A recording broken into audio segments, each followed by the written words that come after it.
બેટા, હવે તારા લગ્નને આટલા વર્ષો થઈ ગયા છે, તારે બીજું બાળક પણ જોઈતું નથી, તો પછી તારે પ્રાઇવસીની શું જરૂર છે?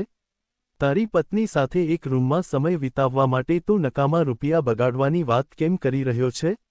અહિલ્યાજીએ પ્રદીપને ટોણો મારતા કહ્યું. પ્રદીપ હેરાન થઈને બોલ્યો, માં, તું સમજવાની કોશિશ કર. રૂમની જરૂરિયાત ફક્ત પ્રાઇવસી માટે જ નથી. અરે, પલંગ પણ નાનો પડી રહ્યો છે. એક પલંગ પર અમે 3 લોકો સૂઈએ છીએ, તો ક્યારેક મારી કમરમાં દુખાવો થાય છે તો ક્યારેક ગરદન જકડાઈ જાય છે.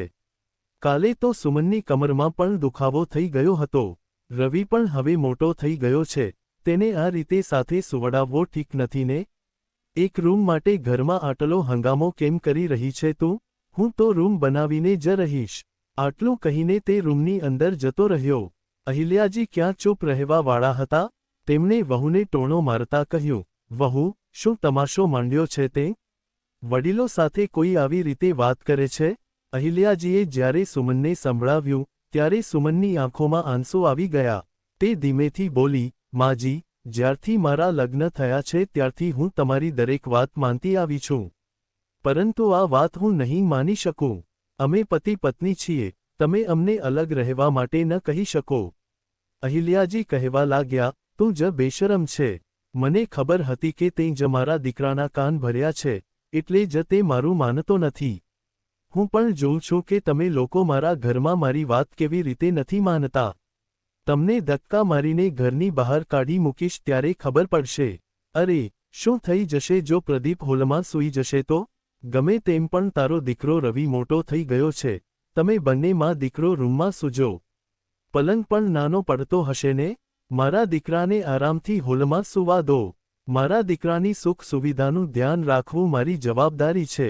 ખબર નહીં તે પ્રદીપને શું પટ્ટી ભણાવી છે કે તે પોતાનો રૂમ છોડવા તૈયાર નથી. પ્રદીપ રૂમની અંદરથી આ બધું સાંભળી રહ્યો હતો. તે બહાર આવ્યો અને ગુસ્સામાં કહેવા લાગ્યો, માં, તું અમને મોઢું ખોલવા મજબૂર કરી રહી છે. આ કોઈ વાત છે? અમારો દીકરો મોટો થઈ ગયો છે. હું ઈચ્છું છું કે ઘરમાં એક નવો રૂમ બને અને તું મને જ મારા રૂમમાંથી કાઢવા માંગે છે? આ બિલકુલ યોગ્ય નથી. અહિલ્યાજીએ કહ્યું, આ ઘરમાં હવે કોઈ નવો રૂમ નહીં બને. અને બાળક તો તેની મા પાસે જ સુરક્ષિત રહે છે. તેને સેફ ફીલ થાય છે. એટલે તેને અલગ રૂમમાં નાખવાની જરૂર નથી. તું બહાર હોલમાં સૂઈશ. જો, હું તારી પથારી પણ અહીં કરી દઉં છું અને આજથી તારે અહીં જ સૂવાનું રહેશે. પ્રદીપ ગુસ્સાથી ભભૂકી ઉઠ્યો અને કહેવા લાગ્યો, આપણે ઘરમાં છીએ કે જેલમાં? શું તું જે ચાહીશે જ અમારી પાસે કરાવીશ? મારી પણ કોઈ મરજી છે કે નહીં? આટલું કહીને તે એક ક્ષણ માટે અટકી ગયો. સુમનના ડસકાનનો અવાજ હોલમાં ફેલાઈ ગયો હતો અને ઘરની દિવાલો જાણે આવનારા તોફાનની રાહ જોઈ રહી હતી. ઘરનું વાતાવરણ તણાવપૂર્ણ બની ગયું હતું. સુમનના ડસકા અને અહિલ્યાજીની કઠોર શાંતિ વચ્ચે પ્રદીપનું મન ખરાબ રીતે ગૂંચવાઈ ગયું હતું. તેને લાગતું હતું કે તે પોતાના જ ઘરમાં શ્વાસ તો લઈ રહ્યો છે પણ ખુલીને જીવી નથી રહ્યો. દરેક નિર્ણય કોઈ બીજાની મરજીથી લેવાતો હતો. તેનામાં ગૂંગળામણ વધી રહી હતી. તે વિચારવા લાગ્યો કે જો અત્યારે તે કંઈ નહીં બોલે તો આ ગૂંગળામણ તેને અંદરથી તોડી નાખશે. તે રાત્રે કોઈએ જમ્યું નહીં. રસોઈ તૈયાર હતી, પણ સુમન અને પ્રદીપ એટલી મૂંઝવણમાં હતા કે કોળિયો ગળી ઉતરતો નહોતો. પરંતુ અહિલ્યાજીએ ધરાઈને જમ્યું. થાળી મૂકીને તે પોતાના રૂમ તરફ ગયા અને જતાં જતાં બૂમ પાડીને બોલ્યા, મારા ઘરમાં જે હું ચાહીશે જ થશે. તમે લોકો ભૂખ હડતાલ કરશો તો હું તમારી વાત માની નહીં લઉં.